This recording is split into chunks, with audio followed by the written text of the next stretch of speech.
Hello नमस्कार प्यारे बच्चों, आइकॉनिक क्लासेस में आप सभी का स्वागत है। तो आज इस वीडियो में हम बात करने वाले हैं Rajasthan board class 12th mathematics के सेक्शन सी के इंपॉर्टेंट क्वेश्चन की। तो सेक्शन सी में टोटल आपको 4 चैप्टर देखने को मिलेंगे, जिसमें चैप्टर 7, 9, 11 और 13 होगा। चैप्टर नंबर 7 और 11 सेक्शन सी और डी दोनों के लिए है। तो सेक्शन डी के जो भी इंपॉर्टेंट क्वेश्चन है हमने ऑलरेडी अपलोड कर दिए हैं, लिंक आपको डिस्क्रिप्शन में मिल जाएगा, आप उनको चेक कर सकते हैं। इस वीडियो में हम बात करेंगे चैप्टर नंबर 9 और प्रोबेबिलिटी के इंपॉर्टेंट क्वेश्चन की। तो चलिए शुरू करते हैं बिना टाइम वेस्ट किए। तो सबसे पहला क्वेश्चन है कंडीशनल प्रोबेबिलिटी का। तो कंडीशनल प्रोबेबिलिटी में ये वाला क्वेश्चन विद आंसर यहाँ पर लिखा हुआ है, इसको आपको अच्छे से तैयार करना है। 10 cards numbered 1 to 10 are placed in a box mixed up thoroughly and then one card is drawn randomly. If it is known that the number on the card drawn is more than 3, what is the probability that it's an even number? तो इसका solution भी यहाँ पर लिखा हुआ है, आप इस क्वेश्चन को अच्छे से तैयार कर सकते हैं। और बात करिए अब अगले क्वेश्चन की, तो इस टाइप के जो क्वेश्चन है ये आपको अच्छे से तैयार करने हैं। क्वेश्चन नंबर 2 है, a card drawn from a 52 deck of card, जिसमें से एक कार्ड लॉस्ट है, मतलब खो जाता है। From the remaining cards of the pack 2 cards are drawn and are found to be both diamonds. Find the probability of the lost card being a diamond. तो इसका भी आंसर यहाँ पर आपके सामने लिखा हुआ है, इसको अच्छे तरीके से तैयार करना है। बेज थ्योरम से क्वेश्चन इस बार कंफर्म है आएगा, तो बेज थ्योरम के जो भी क्वेश्चन है उनको आपको अच्छे तरीके से तैयार कर लेना है। हर एक क्वेश्चन को पढ़ेंगे, वीडियो बहुत लंबा होगा, इसलिए आप वीडियो को पॉज करके क्वेश्चन को पढ़ें और उसका आंसर भी लिखा हुआ है, आप उसको सॉल्व भी कर सकते हैं। अगला जो थर्ड क्वेश्चन है ये आपके सामने ये हो जाएगा, वीडियो को पॉज करके इसका स्क्रीनशॉट ले सकते हैं। चलिए बात करें क्वेश्चन नंबर 4 की। तो क्वेश्चन नंबर 4 बेस थ्योरम से रिलेटेड है, जो कि बहुत ही शानदार और इंपॉर्टेंट क्वेश्चन है इस बार के लिए। इस क्वेश्चन को आपको अच्छे तरीके से तैयार करना है। आंसर 3/8 आ रहा है और बेस थ्योरम का ये क्वेश्चन हो जाएगा। चलिए बढ़ते हैं अगले क्वेश्चन की ओर। तो अगला जो क्वेश्चन नंबर 5 है ये भी बेस थ्योरम से ही रिलेटेड है। तो इस टाइप के जो क्वेश्चन है उनको आपको एकदम परफेक्ट तरीके से तैयार कर लेना है। इसका स्क्रीनशॉट यहाँ से आप ले सकते हैं। तो ये जो क्वेश्चन थे ये आपके लिए बोर्ड एग्जाम के लिए मोस्ट इंपॉर्टेंट रहेंगे। इसी टाइप के क्वेश्चन यहाँ पर आपको देखने को मिलने वाले हैं। उसके बाद अगला क्वेश्चन जो सेक्शन सी, क्योंकि सेक्शन सी में है तो 3 नंबर के बड़े क्वेश्चन नहीं आते, 3 नंबर में लिमिटेड क्वेश्चन होते हैं, तो उनको आपको एकदम अच्छे तरीके से तैयार कर लेना है। और भी किसी प्रकार का कोई भी डाउट होने पर आप कमेंट सेक्शन में हमसे पूछ सकते हैं, किसी भी प्रकार की कोई भी बातचीत कर सकते हैं। चलिए बात करें अब अगले क्वेश्चंस की।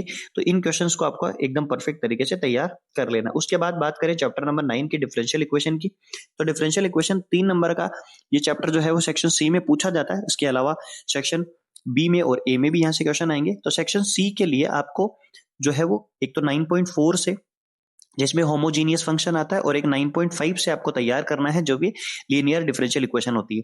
तो उसी टाइप के बेसिक से एकदम क्वेश्चन आपको विद कॉन्सेप्ट यहाँ पर लिखे हुए हैं, जिसमें 9.5 के क्वेश्चन आने के चांसेस ज्यादा है। और 9.3 में जो सप्लीमेंट्री में जो क्वेश्चन आए थे वो क्वेश्चन भी आपके लिए इंपॉर्टेंट हो सकता है। तो ये जो क्वेश्चन है इनको एकदम अच्छे तरीके से तैयार करना है। क्वेश्चन यहाँ पर यह है कि फाइंड द जनरल सोल्यूशन, जिसमें इक्वेशन दे रखी है e⁻x tan y dx plus 1 minus e⁻x sec square y dy। इनको आपको एकदम परफेक्ट तरीके से तैयार करना है। तो लीनियर इक्वेशन और होमोजीनियस फंक्शन, इन दोनों को एकदम अच्छे तरीके से तैयार करके जाएं। इनमें से एक क्वेश्चन कंफर्म है आपको एग्जाम में देखने को मिलने वाला है। बात करें क्वेश्चन नंबर 2 की। तो क्वेश्चन नंबर 2 में पर्टिकुलर सॉल्यूशन पूछा है। तो पर्टिकुलर सॉल्यूशन किसका पूछा है, तो यहाँ पर है cos dy by dx is equal to ए।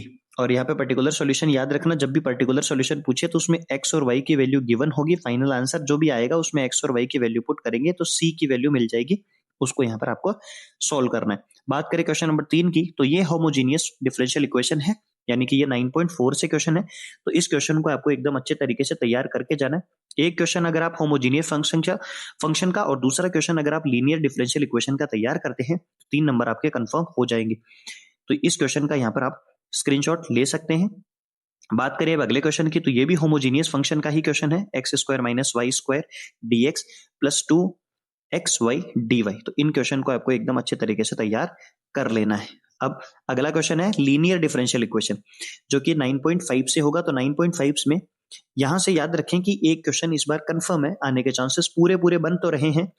बात करें 9.5 में लीनियर डिफरेंशियल इक्वेशन हम पढ़ते हैं, जिसमें इस प्रकार का क्वेश्चन मिलेगा और उसमें आपको इसको dy by dx के फॉर्म में कन्वर्ट करना है। उसके बाद इसका इंटीग्रेटिंग फैक्टर निकालना है। एमसीक्यू में भी याद रखना, इंटीग्रेटिंग फैक्टर क्वेश्चन पूछा जाता है। और इसका जो सोल्यूशन है वो कुछ इस प्रकार से करना होगा, y into integrating factor is equal to integration of q integrating factor dx plus c। तो इनको आपको एकदम अच्छे तरीके से तैयार कर लेना है। बात करें अगले क्वेश्चन की, तो ये भी जो है वो लीनियर डिफरेंशियल इक्वेशन का पर्टिकुलर सॉल्यूशन है जिसमें x और y की वैल्यू गिवन होगी। तो ये क्वेश्चन आपको एकदम अच्छे तरीके से तैयार कर लेने हैं और इन सभी वीडियोस को देखने पर आपका सेक्शन सी और डी एकदम परफेक्ट तरीके से तैयार हो जाएगा। तो अगर आपको वीडियो अच्छा लगा है तो प्लीज वीडियो को लाइक कीजिए, अपने दोस्तों के साथ शेयर कीजिए और चैनल को सब्सक्राइब करना ना भूलें। और किसी भी प्रकार के डाउट के लिए आप हमसे संपर्क कर सकते हैं। चलिए मिलते हैं अगले वीडियो में, तब तक के लिए goodbye, best of luck.